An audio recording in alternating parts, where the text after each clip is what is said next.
She returned to the sea-worn house, hoping to find what was lost, but found peace instead in the silence, in letting go, in stillness.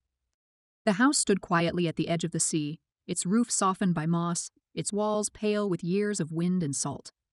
From a distance, it looked smaller than she remembered, almost folded into the landscape, like it had learned how to disappear. The paint, once a gentle white, had dulled into a light gray that mirrored the fog that clung to the early autumn sky. The windows reflected the faintest light, holding on to the memory of warmth, but offering none. She paused by the low wooden gate, where vines had crept along the hinges and rust had turned the latch stiff. Pushing it open required effort, not from strength, but from time. The creak that followed felt less like a sound and more like a memory unfolding. The garden beyond had long lost its shape. Overgrown grass now buried the stone path her mother once swept clean each morning, and the flower beds had turned to patches of earth where stubborn weeds grew wild. A few perennials, perhaps born from seeds the wind had left behind, swayed in the breeze with no design. As she stepped along the invisible path, the soles of her shoes brushed against leaves that had fallen from the trees, dried, and curled at the edges. The branches above reached out with a quiet rustle, their green beginning to yellow. A few blossoms from the past clung to the corners of the fence, faint reminders of seasons that had come and gone without anyone watching. The front steps creaked beneath her weight, the sound pulling at a place in her memory she hadn't visited in years. Her hand brushed the doorframe as she reached for the handle, feeling the old wood under her fingers. The key slid into the lock with slight resistance. The door opened slowly, its hinges offering a low groan, as though waking from a long rest. Inside, the house exhaled. Dust floated in the air, caught in thin beams of sunlight that filtered through the windows. The air was cool and smelled faintly of pine and something else, perhaps lavender from an old drawer or just the scent of aged wood. Everything was still. Furniture stood in the same place it had always been. The sofa, worn along the arms, faced a small table with books stacked neatly, untouched. A faded rug covered the wooden floor. The curtains hung loosely, one caught in the breeze from a cracked window. She stepped inside and closed the door behind her. The sound echoed, soft but distinct. Her gaze moved around the room, settling on the fireplace where a photograph still rested on the mantel. The frame was thin and tarnished, the glass slightly fogged. Inside, her parents stood side by side on the beach, the ocean behind them pale with light. They weren't smiling. They rarely had it in photographs. But their presence in the frame felt solid, like they were still holding the house in place. She moved through the rooms without touching much. In the kitchen, dishes were stacked neatly in the drying rack, as if someone had left just yesterday. The faucet dripped into the sink with a quiet rhythm. A bowl with a hairline crack still sat on the shelf above the stove, the one her brother had chipped years ago. The floor creaked in familiar spots as she walked. The stairs to the second floor felt narrower than they once had. Her hand traced the railing as she climbed, pausing briefly at the landing. The hallway stretched out with doors on either side. She opened the one to her childhood room and stepped inside. The wallpaper had begun to peel at the corners, and the air was filled with the scent of paper and dust. A small desk stood beneath the window, its surface scarred with pencil marks and shallow cuts. On the shelf beside it, a few books remained upright, leaning against one another like they had never been moved. The bed was still made, covered in a quilt her grandmother had sewn decades ago. It had faded unevenly, the colors softened to near pastels. She sat down, the mattress sinking beneath her weight. Her eyes moved across the room, resting briefly on a music box on the dresser. She turned its key slightly, but it no longer played. She left the room and continued down the hall. In the master bedroom, dust lay like a thin blanket over the dresser and the edges of the mirror. Her mother's vanity still held combs, a small jar of hand cream, and a glass tray with rings arranged neatly. The bed had been stripped, the sheets folded at the foot, untouched since the funeral. She closed the door gently behind her. The attic was at the end of the hall, accessible by a narrow pull-down staircase. The wooden ladder groaned as she climbed. The attic was colder than the rest of the house. Light filtered in through a small circular window, casting faint shadows across the floorboards. Boxes were stacked along the far wall, labeled in faded handwriting. She recognized her own. One in particular caught her eye, a small wooden box with worn brass hinges. She knelt beside it, brushing off the dust before opening it. Inside were photographs, letters, and small objects she had forgotten she kept. A bracelet made of thin silver chain, a dried flower from a school festival, a folded paper crane. Beneath it all was a sketch on brittle paper, charcoal lines depicting the cliffs just beyond the house in the dead of winter. The edges were smudged, but the view was unmistakable. Her fingers traced the pencil lines with care before folding it again. She stayed in the house without counting days. Each morning, she walked through the garden, clearing twigs from the porch and stepping over the sunken places where flower beds had once thrived. She didn't try to restore anything. It felt more appropriate to let it be. The sea remained as she remembered, constant and slow, its tides marking time without ceremony. She followed the path down to the beach each afternoon.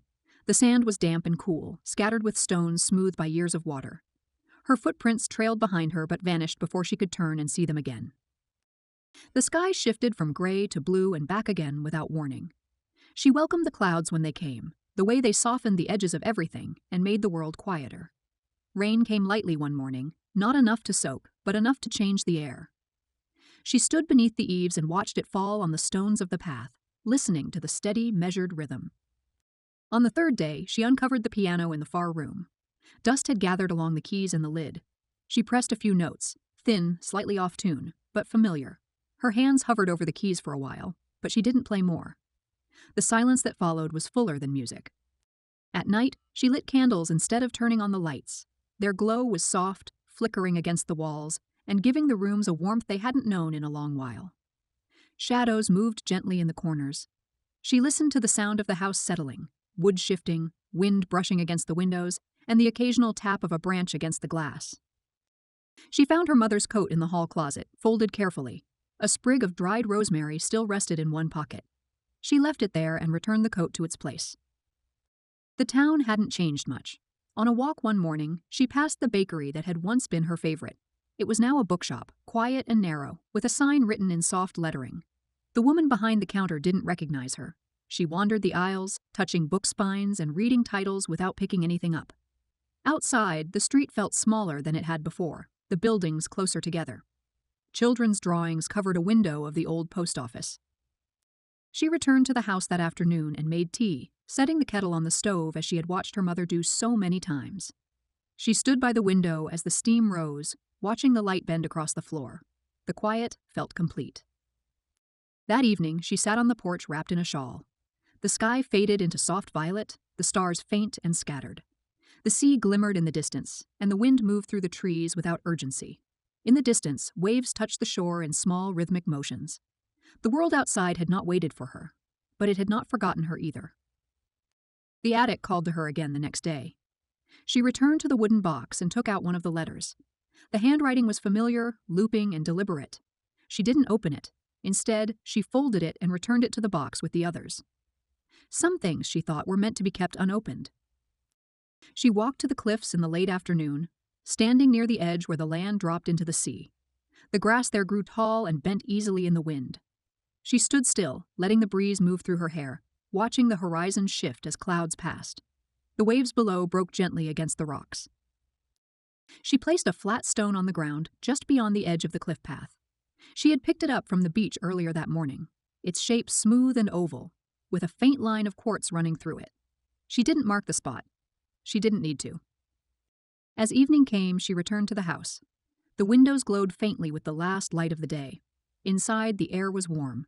She lit a candle near the piano and watched its reflection dance on the glass frame above the mantel. She didn't speak. There was no need. The house listened in its own way, holding each moment gently without asking for more. The sea grew louder as the days passed, though its sound remained steady, like a presence rather than a warning. Mornings arrived wrapped in pale light, and the sky often hung low over the horizon, heavy with unshed rain. She took to waking early, her body falling into the rhythm of the house without the push of clocks. The floorboards creaked more under her steps now, the wood remembering footsteps from years ago. Outside, the garden had softened. The last of the summer blooms drooped under the weight of cooler air. She did not tend to them.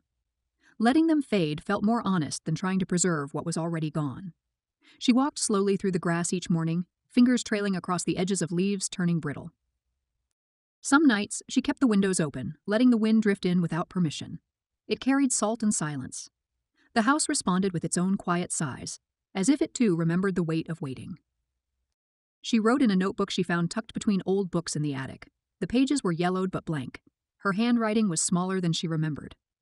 She didn't write stories or reflections, just lines, moments she didn't want to lose, a list of sounds, a description of the morning sky, A note about the way her mother used to tie her apron. Nothing more. Just threads.